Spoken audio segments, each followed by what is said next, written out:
Hey, Driven Autism Dads, it's Kyle Jetzel. I'm going to go pick up my son at school, but I wanted to share with you a quick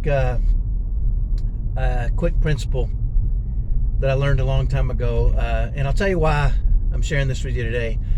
So I got a message from a dad whose young daughter, he said, I'm at my wits' end because my young daughter will not keep her clothes on. Apparently she's just stripping down everywhere she goes. They feel like they can't go anywhere, and he says, I don't know what to do. I'm at my wits' end. Can't keep her clothes on. When we put her clothes on, she fights us, and then as soon as she's out of our sight, she takes them back off, and it's just an ongoing problem we can't seem to solve. And he was actually looking for a quick fix, which is pretty interesting to me because a lot of the things that we have to face, very few of them are quick fixes, right? And I'm going to share with you what I shared with him because I think the principles can be applied to almost anything. And the principles behind long-term success with our kids on the autism spectrum can really be boiled down into a secret sauce. I think it's really two things. It's perspective and a plan. And let me give you an idea what I mean by that. So I'll start with perspective. So when I was growing up, my dad was what I would call a get-rich-quick guy. He would go from one thing to the next, trying to get rich quick, whether it was MLM or buying into these different groups and trying to resell stuff, or you should have seen him when the internet first came out. He just went ballistic. He thought this was the answer to all his problems. And he was a get-rich-quick guy, but he never got rich, right? And I remember after I had grown up and moved out of the house and started my own career and was working hard to build something, he calls me up one day and he says, hey Kyle, I've got the new idea and I think it's going to really hit. And you know, I love my dad. He's a good man, and I've always been patient with it. But this time, I guess I wasn't so patient, and I said, you know what, Dad? Don't you ever get sick of this get rich quick stuff? I mean, it hasn't worked. You're in your 60s now, and it doesn't work. And he paused for a second, and he said, you know what? What's the worst thing that can happen, Kyle? I can die trying. And initially it bugged me, maybe because he was talking about dying, but the more I thought about it, the more I started to realize kind of some things about the statement. What's the worst thing that can happen? I can die trying. Is, first of all, it gave him hope. He was always on the lookout. He was a buoyant guy. He was happy. He always had hope. He always had energy. He was always looking. He was always trying things. He never gave up. And frankly, he died trying. My dad passed away a few years back, and he never gave up. Till the day he died, he was looking for that one thing that was going to explode and make him rich. And he never did it, but he died trying. And it got me thinking about how that, to him, that was a valiant thing, right? To die trying to do something that's worth doing, if it gives us hope and it gives us strength and it gives us energy, there's nothing wrong with that. And you know, and to me, one of the most valiant things we can do as human beings is to serve others, especially our kids on the spectrum, right? You know, some of our kids, I have a son who's more severe and a son who's level 2, which if you look into the levels, kind of mid-range on the spectrum. And my son who's more severe is probably never going to achieve certain things in this life that would qualify him as, you know, typical. And he's going to struggle. He's going to struggle with taking showers the rest of his life, and, you know, some brushing his teeth and some simple things that to you and I should be goals that we have and we achieve. But it doesn't matter to me, right? Because it's a valiant thing for me I don't care if he never is able to brush his teeth on his own or, you know, take a shower by himself or whatever the case may be, because I'm going to keep trying. Because you know what? What's the worst thing that can happen? I can die trying. If I die trying to help him achieve his fullest potential, I'm okay with that. I think that's a valiant thing. That's a valiant effort, right? And there's a lot of things in our life I think we should be okay with dying trying. And that was a real perspective switch for me at a certain point in my life, because I always wanted to accomplish goals, right? And some goals we're not going to accomplish, but it doesn't mean we should stop trying. So perspective was big for me. Now, The next thing is having a plan, right? Perspective and a plan. So having a plan is a pretty powerful thing, and I'll give you an example of this. When my son, my more typical son, picking up my my son at school, so you're gonna have to break in. Hey, stick your face in here real quick in the video. I'm good. Okay, he's just gonna let me talk to him. So when my son, my higher functioning son, was about I don't know, 5 years old, maybe younger than that, maybe 2 years old, he had this problem where he would scream out in church, and we couldn't get him to stop. And if we said shh, he would just scream louder, and it was a problem. And so, I talked to my wife, and we decided on a plan. And that plan was pretty simple. When he would scream out at church, we would typically take toys with him to church, whether that be little Hot Wheels or some quiet stuff. And typically it was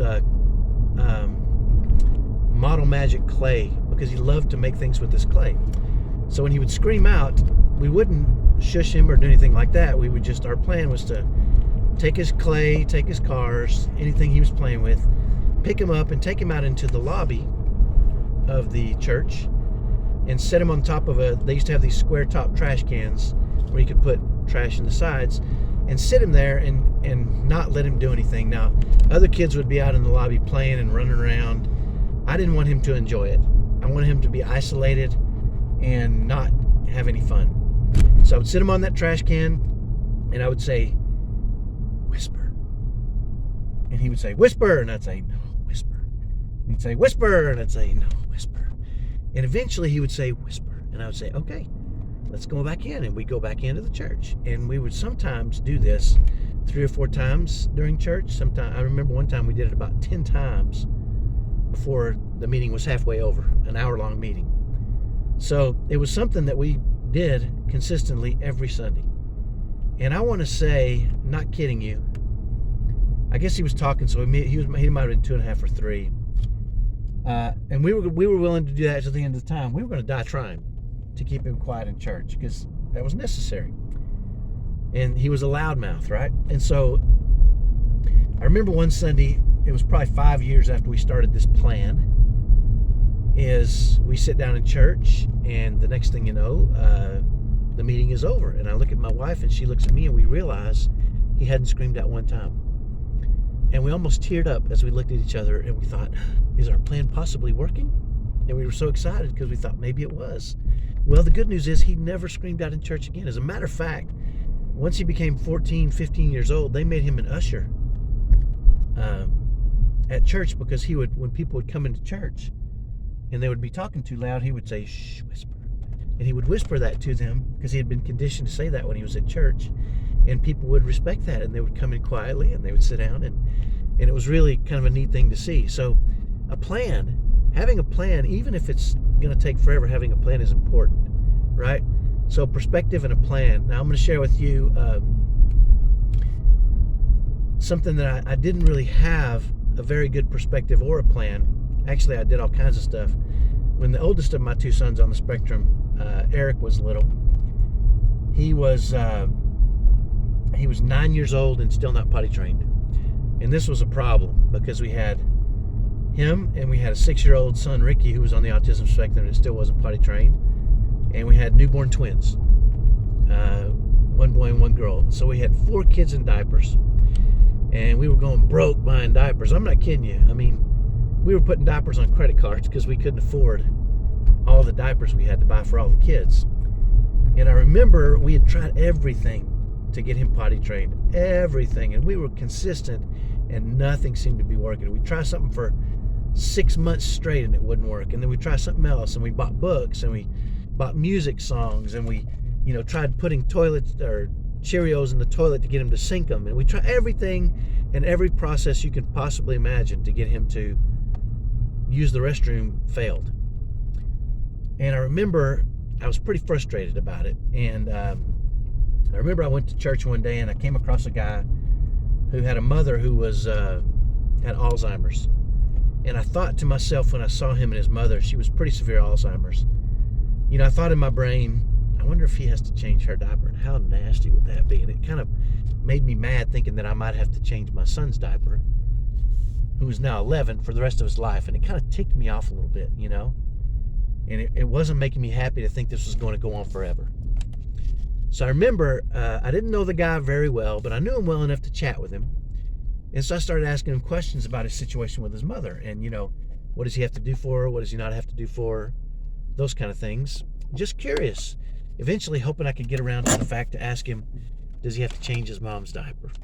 Right? Seemed like a pretty tough question to ask a guy. And eventually, after a lot of questions and getting to know the guy over a couple-week period, I think he knew I was up to something, because every time I'd see him, I started asking him more questions. Eventually, it got to the point where where basically he said, you know what, Kyle? Yeah, I have to change my mom's diaper. And I said, how do you deal with that, man? How can you deal with that? And he said, you know what? When I was a baby, she changed my diapers. And she would have done anything. There's my son over my shoulder, goofing around. I just got home. He said, when I was a baby, she changed my diapers. And she did it because she loved me, and I needed it. So he said, you know what? I changed my mother's diaper, and I see it as a pure expression of love. It's the only way. I mean, it's the yuckiest, worst thing possible, right? But ultimately, she would do it for me. She would do it for me because she loves me. And so now when I change her diaper, I'd see it as a pure expression of love. What the purest expression of love I can imagine, right? And it allows me to do it in a way that's not angry or hateful. And I thought, wow, that is powerful, isn't it? And what it did for me is it changed my perspective, right? So I thought, you know what I'm going to do? Next time I have to change my son's diaper, I'm going to see it as a pure expression of love, because it is. I love him. Otherwise, I wouldn't be changing his freaking diaper. You know, he's 11 stinking years. I had attitude.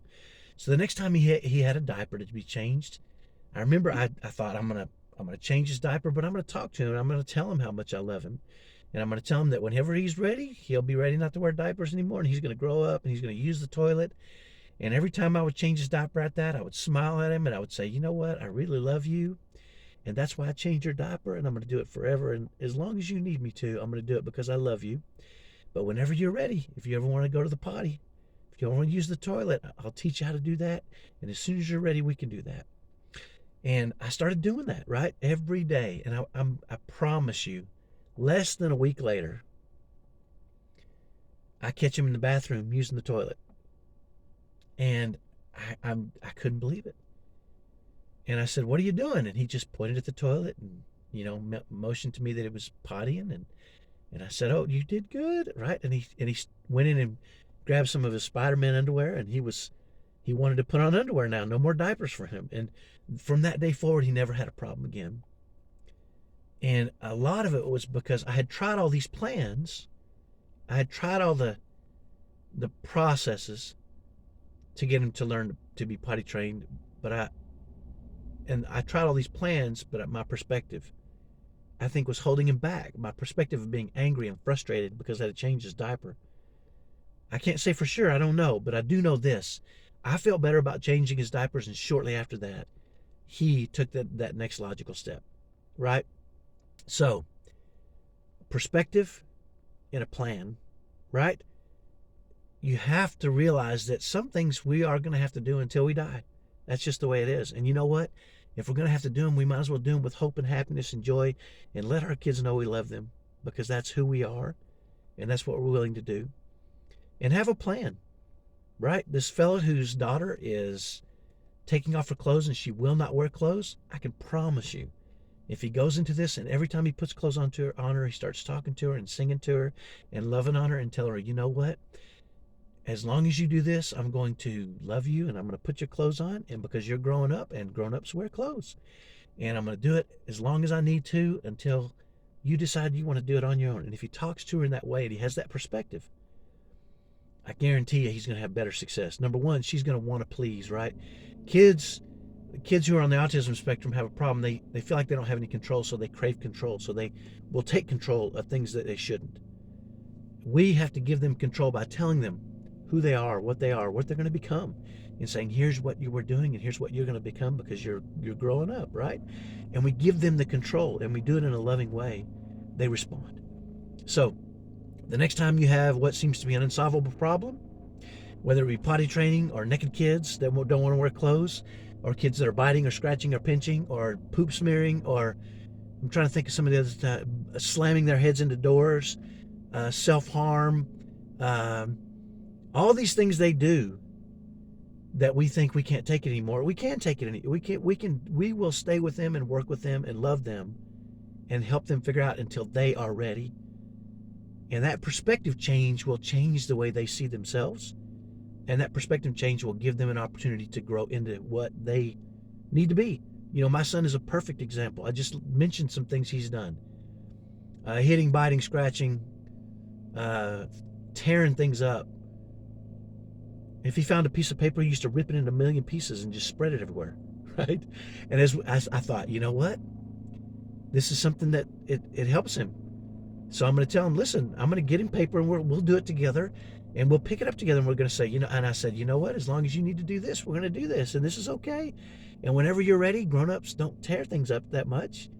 But if you need to do it occasionally, maybe we'll get you a trash can and we do it together over the trash can.